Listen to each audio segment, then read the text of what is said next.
Good morning, good morning, good morning. Welcome to our conversation today. We're going to be talking about the California Vehicle Rebate Program. I'm Selena Pryor. I am happy to be back with you guys today, hoping that we're looking forward to a great weekend. But first, we're going to talk about the California Vehicle Rebate Program so you guys have the information that you need and just the knowledge that you need if you're looking to buy a electric vehicle.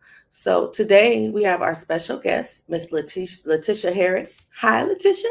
Hello, Miss Selena. How are you today? I'm well. How are you?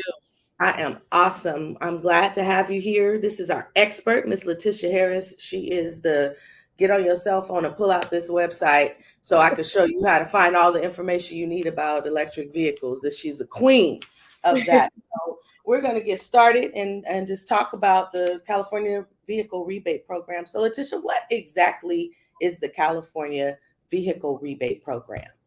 So it's technically the Clean Vehicle Rebate Project. We are a program that is administered in the state of California by way of CARB, California Air Resources Board.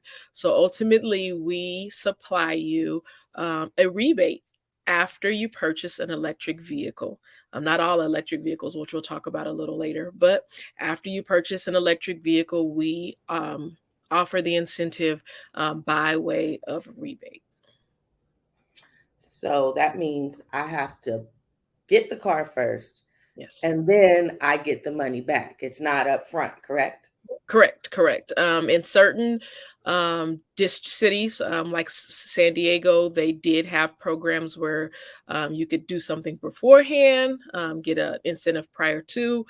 But for the most part, CVRP is post purchase of an eligible vehicle, electric vehicle. Post purchase. That means after, not After. before. Correct. Um, Tell us a little bit about the process. What's the process to take advantage of the rebate? So ultimately, one thing that I tell a lot of people that I talk to when I've been talking to them, I tell them to go to our website, which is www.cleanvehiclerebate.com.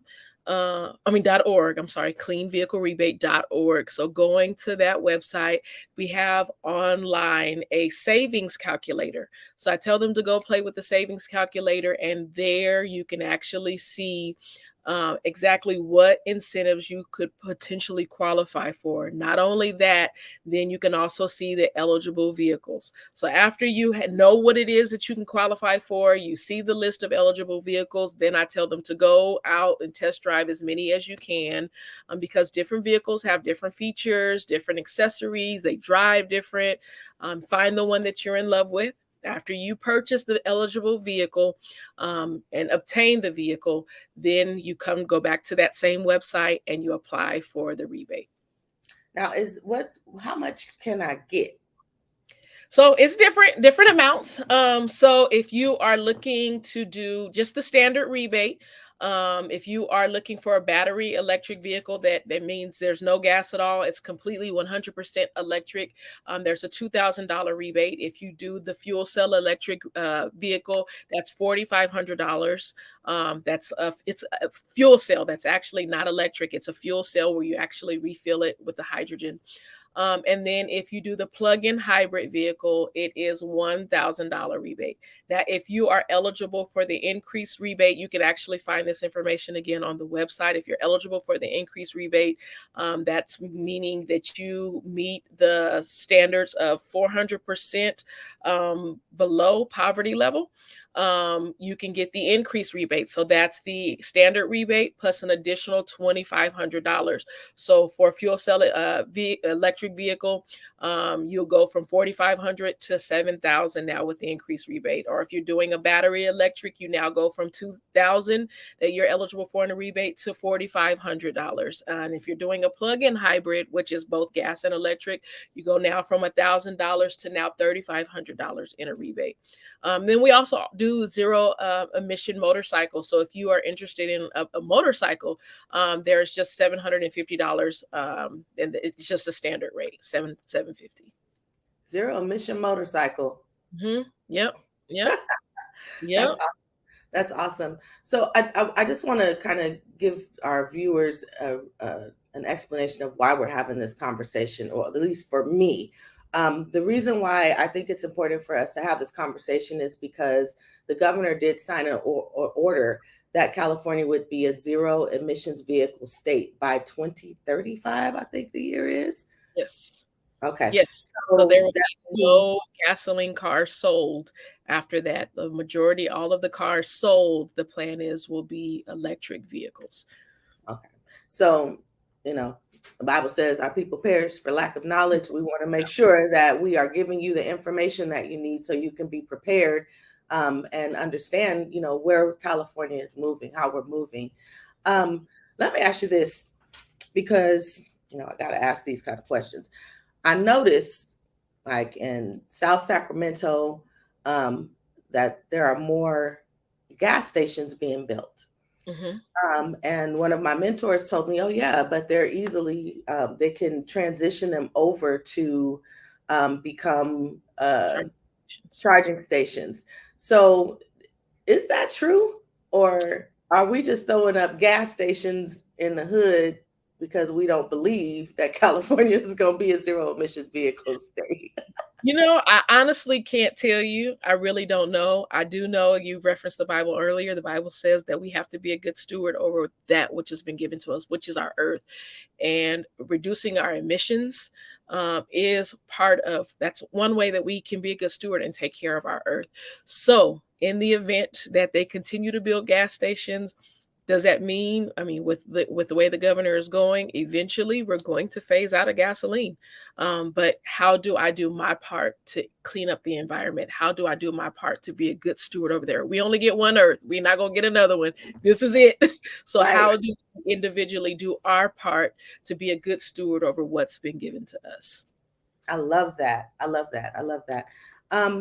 So there's a lot of conversation about electric vehicles and how expensive they are. Can you talk about that a little bit, and about how, because I went and looked, and I've seen the ones that I like are like $80,000. So any new vehicle, we have to be honest, is going to come with a price. Right, right, right, right, right. Whether you're paying for the vehicle, whether you're paying for the sales tax, whether you're paying for, register, you're going to have to pay registration, whether you don't get a new car, whether you do get a new car. So you're going to have to pay something. That's just the harsh reality. You're going to have to pay something, but you also have to look at what you're saving. I know if you get a all battery vehicle, all electric vehicle, you don't have maintenance, like the oil changes, all of that. You don't have to worry about none of that. You don't have to worry about tune-ups. You don't have to worry about none of that. Like, you literally are saving money on the maintenance portion of it. And I know for me, that would be a pretty pity. That would be a pretty pity to not have to pay any maintenance at all. You do have to rotate your tires, but that's just about all it would be for an all electric vehicle, a battery electric vehicle. So you do save money on your maintenance in the long term because of even gas. If you do a plug-in hybrid, you do save money on gas. There are long-term savings on purchasing an electric vehicle.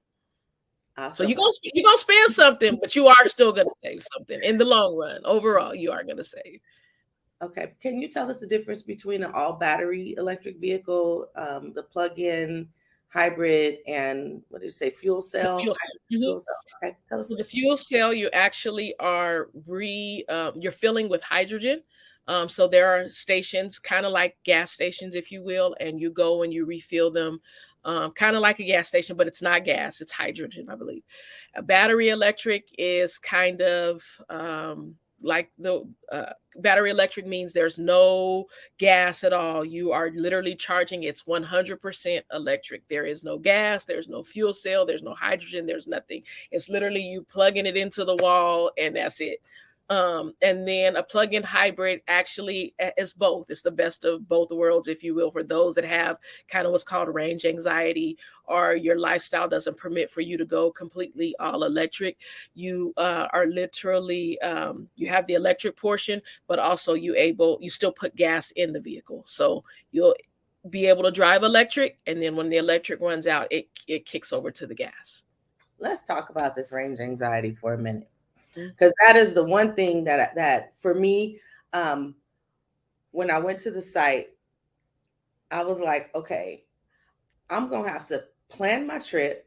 I'm Hmm. gonna have to figure out A, how long it's gonna take me to get there. B, how long will the charge last? Hmm. And if it doesn't last long enough to get me there and back, I gotta go sit in the parking lot of Walmart for 2 hours. We're So laughing about it, but like that's a real thing. I'm like, range anxiety is real. Range anxiety is a real thing, especially for like myself. I'm a mom, so I'm constantly picking up here, going here. We got practice here. Like, am I gonna have enough of a charge to do everything I need to do? So range anxiety is a real thing. So with all battery electric, you do have to actually plan out your trip.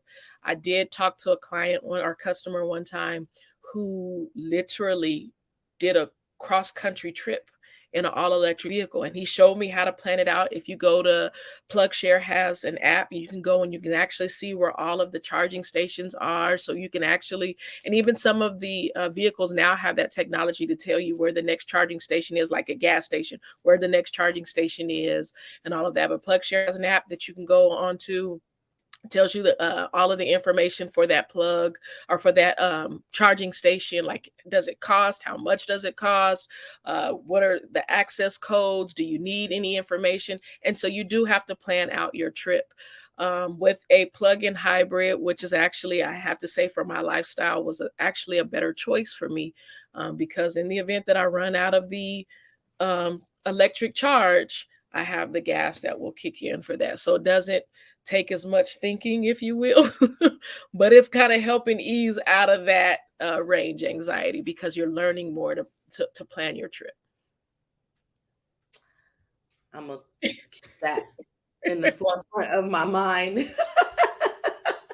It's a pretty big jump, and you don't realize how much you drive until, like, you really have to plan that trip out. And then even if you have a charging station at home, you could charge at night, overnight, while you're sleeping.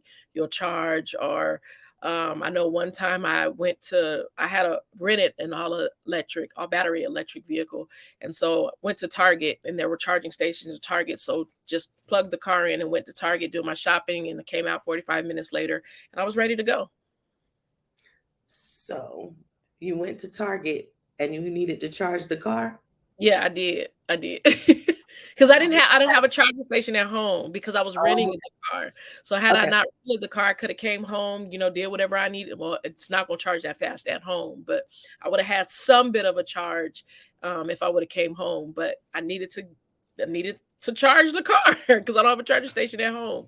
And ended up going in Target. I needed to go to Target anyway and charged it in like 45 minutes. I was done. Awesome. So I heard about a program, and I don't know if this is still if they're still offering this, but where you could trade in your car. Your Yes. Okay, can you talk about that a little bit?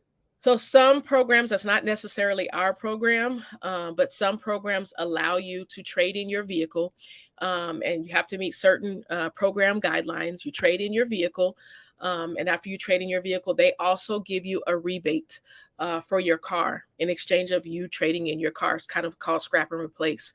You're scrapping out your old car that has been a gas guzzler and is horrible for our environment, and replacing it with a more environmentally and friendly car. You are able to actually stack those incentives with our program. As long as you purchase one of the vehicles on our eligible list, you can actually stack those rebates with our rebate, which gives you a greater savings in the long run. Stack. Let's talk Mhm, about that. Just mhm. what does that mean? Stack. So Stack rebates. let's say you get the standard rebate for a battery electric vehicle, which is $2,000. You get that rebate plus whatever it is that program incentivized. So if they say we'll give you $7,500 for your vehicle with the scrap and replace program, you'll now get our 2,000 with their, whatever amount that they're giving you. And so if you go to the website again, like I was saying earlier, and play with the savings calculator. You can input all of your information, whether you want to scrap a vehicle, replace a vehicle or not. If you don't want to replace a vehicle, that's fine. But if you want to replace a vehicle, you can even enter that information in there, and it will tell you all of the incentives in your region that you're eligible for and that are available in your area, which include that program as well. This is some great information. So we're at our 15-minute mark, and I think that we've kind of gotten a lot of information. I know my mind is kind of racing, which it does when I have these conversations. So I think we're gonna stick a pin in this conversation here and come back in a couple of weeks and kind of build on this. But is there anything that you would like our audience to know, in addition to all of the information that you've already given, that we may not have covered? The only thing is, and I'll go to the website. And it's not just those incentives. You are eligible for a tax credit. If you're eligible for a tax credit of up to $7,500, I'm sorry. And not only that, I know it's big up in the Bay Area. You get the HOV lane access as a single occupant if you purchase an all-electric vehicle. And then your utility provider may also provide incentives as well. So there are quite a few incentives out there for purchasing an electric vehicle. Go to the website, play around with the savings calculator, look at the eligible vehicles, determine the one that's best for you, and take advantage of all of the incentives while you can. Now, if people have questions or they want to get more specific information, who should they contact? You can actually go on the website and you can contact there. You can actually send us an email, but if you want to contact me directly, my phone number is 559-825-5307. 559-825-5307.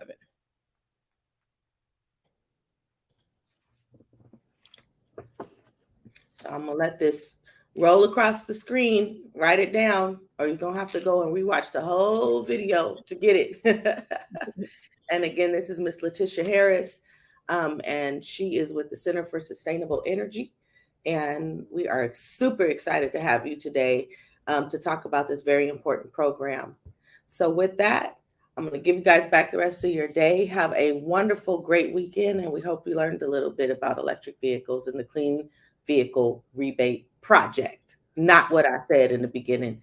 Thank you guys. Have a great day. Have a great one.